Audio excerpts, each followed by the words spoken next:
Olá, mais uma vez agradeço a oportunidade da vida, peço aqui licença e também ajuda aos nossos irmãos da espiritualidade para que possamos fazer aqui mais um pequeno momento de reflexão. Nesse mês de abril, eu tenho falado aqui um pouquinho sobre educação. Tivemos aqui a oportunidade de conversar um pouquinho sobre a diferença entre educação e instrução. Posteriormente falamos um pouquinho sobre a educação integral. E hoje nós vamos falar um pouquinho sobre o Espiritismo e a educação integral do ser humano. Então o Espiritismo expressa, antes de tudo, obra de educação integrando a alma nos padrões do Divino Mestre. Quem falou isso foi o nosso irmão André Luiz. A educação da infância é a maior obra do Espiritismo. Leopoldo Machado. Espiritismo e educação.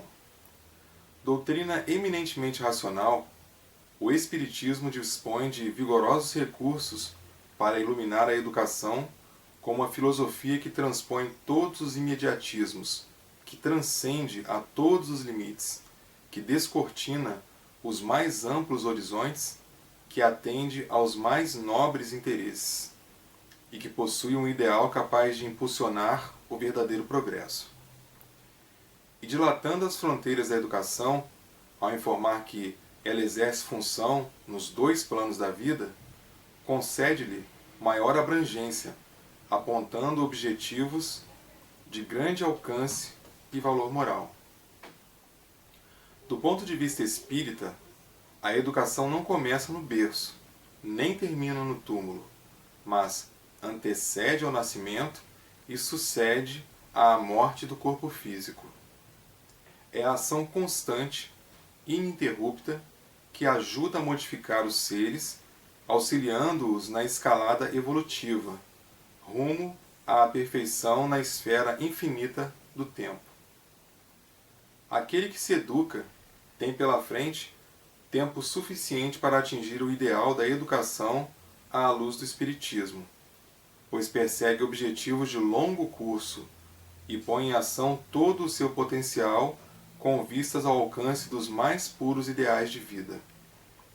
Sabe onde vai, e quem sabe para onde se encaminha, por certo, dará passos mais seguros e contornará muitos obstáculos.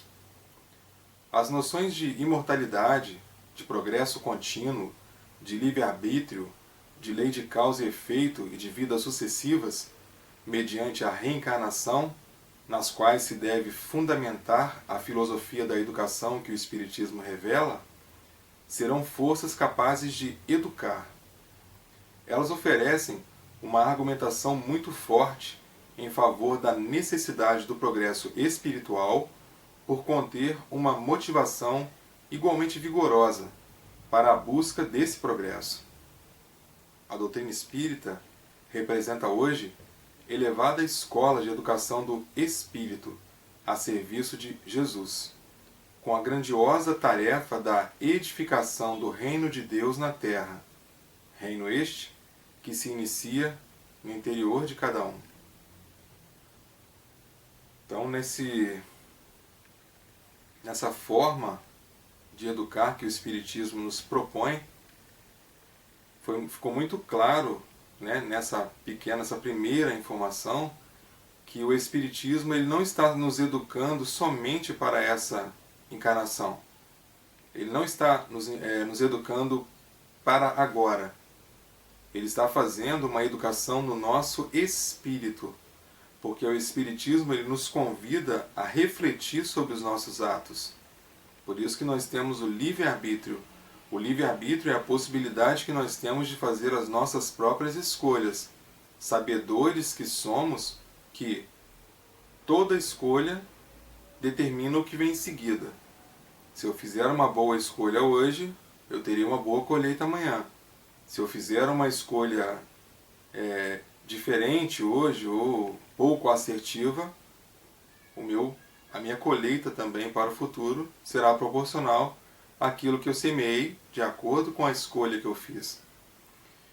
Então essas noções, como foi colocado aqui, que nós espíritas temos, da imortalidade da alma, né? Da necessidade do progresso contínuo, do livre-arbítrio, da lei de causa e de efeito, das vidas sucessivas que nós temos mediante a reencarnação, elas nos fundamentam a não pensar somente, vamos pensar assim, numa existência de 100 anos. O Espiritismo nos convida a pensar que esses 100 anos que vamos passar aqui reencarnados, eles vão se somar a toda uma existência que já existia antes dessa encarnação e também serão preparatórios, né? Cada dia que nós passarmos aqui nos educando, nós estaremos nos preparando para que o nosso futuro seja um futuro diferenciado.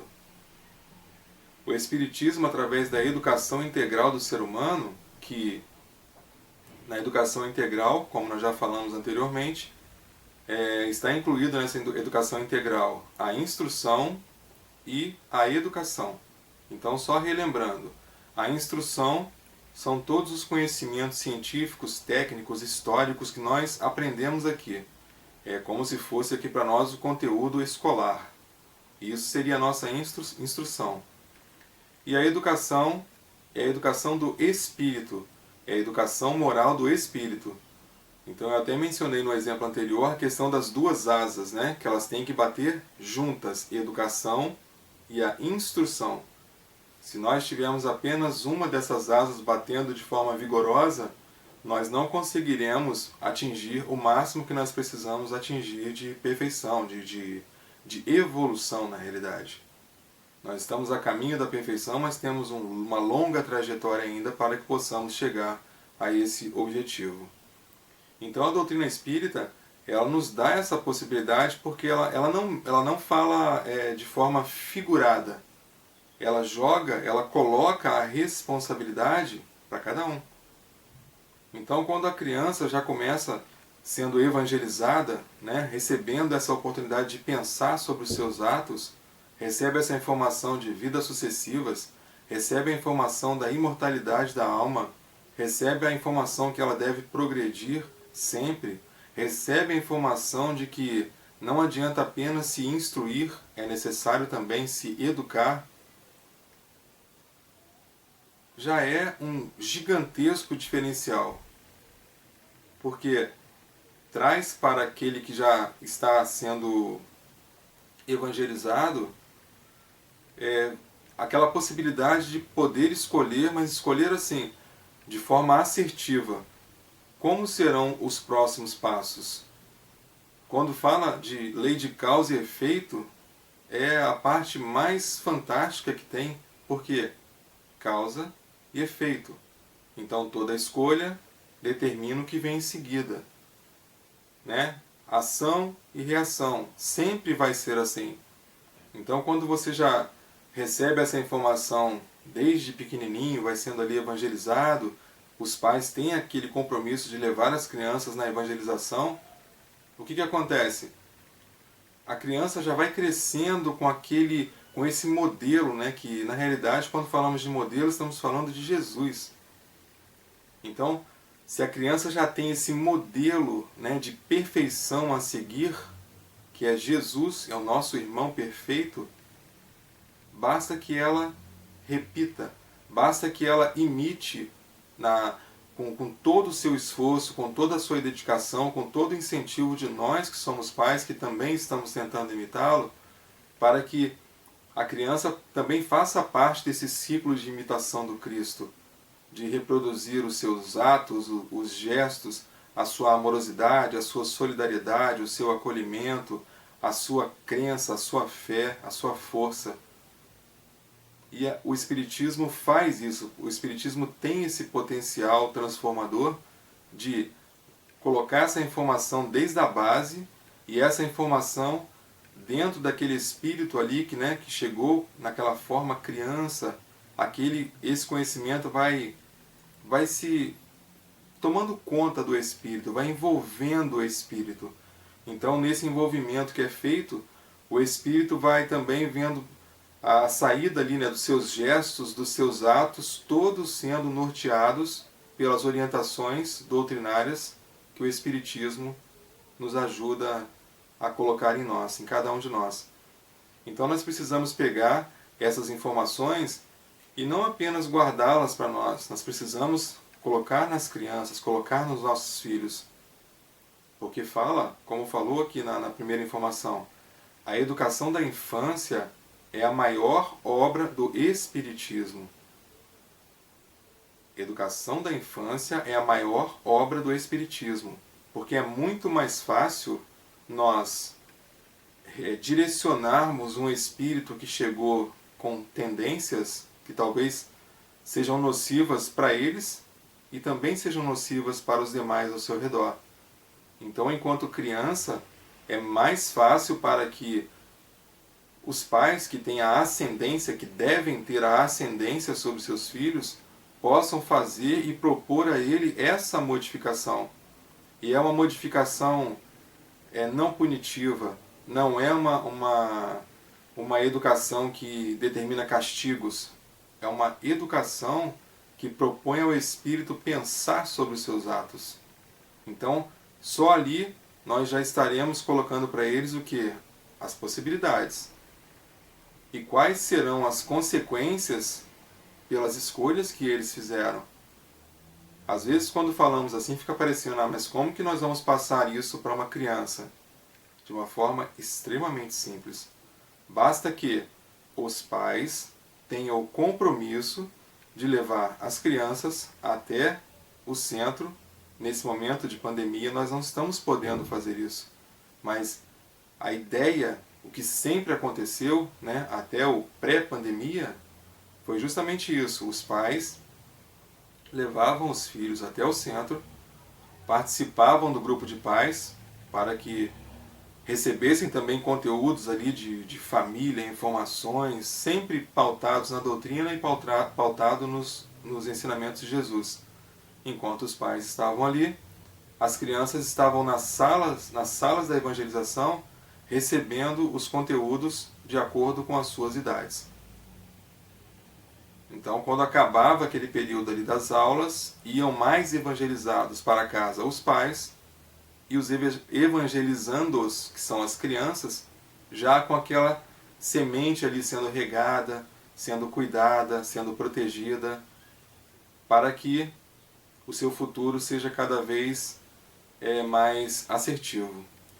Então nós temos muito a agradecer à doutrina espírita, temos muito a agradecer ao nosso irmão Jesus, temos muito a agradecer ao nosso irmão Kardec, que nos possibilitou entender, através da codificação, essas possibilidades que temos do intercâmbio com a espiritualidade e essa questão tão preciosa da gente saber que nós existíamos antes dessa vida e vamos existir quando o nosso corpo de hoje for desligado, se desgastar até o ponto de ser desligado pelo nosso desenlace, o nosso espírito prosseguirá a sua jornada evolutiva. Então nós não estamos aqui sendo educados só para essa reencarnação. Nós estamos dando continuidade a todo um processo educativo que começou em nossas vidas anteriores. Nós estamos em mais uma escola, matriculados aqui na reencarnação para que possamos aprender, para que possamos nos educar, para que possamos fazer as nossas duas asas, instrução e educação baterem de forma vigorosa e juntas, cadenciadas, para que nós possamos alçar voos cada vez mais altos. Então, o Espiritismo e a educação integral do ser humano, nós estamos consolidando essa informação de forma que ela fique cada vez mais coesa para nós. Então, nós precisamos pensar dessa forma. Nosso modelo e guia, Jesus. O Espiritismo é o caminho que nos possibilita entender a dinâmica de existir. Nos permite fazer com que essa mecânica do dia a dia possa rodar cada vez de forma mais assertiva, mais tranquila, mais fácil, mais educativa, e que nós possamos ser cada vez mais solidários com aqueles que estão ao nosso redor, que às vezes só de verem os nossos exemplos, os nossos filhos nos têm ali como referências. Então nós também precisamos participar de todo esse processo educativo. Nós que hoje somos os adultos, precisamos ver aonde nós estamos falhando para que os nossos exemplos para eles que chegaram depois de nós seja cada vez assim mais construtivo para cada um deles, para que a gente cada vez mais policie, para que nós erremos cada vez menos. E para que erremos cada vez menos, nós precisamos nos pautar nos ensinamentos doutrinários, nos ensinamentos morais do nosso querido e amado irmão Jesus. Então eu agradeço por mais essa oportunidade de estar aqui conversando um pouquinho sobre a doutrina espírita e peço à espiritualidade que possamos nos reencontrar por infinitas vezes para conversar e refletir sobre essa doutrina tão instrutiva e tão abençoada que é a doutrina espírita. Então despeça-nos em paz mais uma vez, que assim seja, graças a Deus.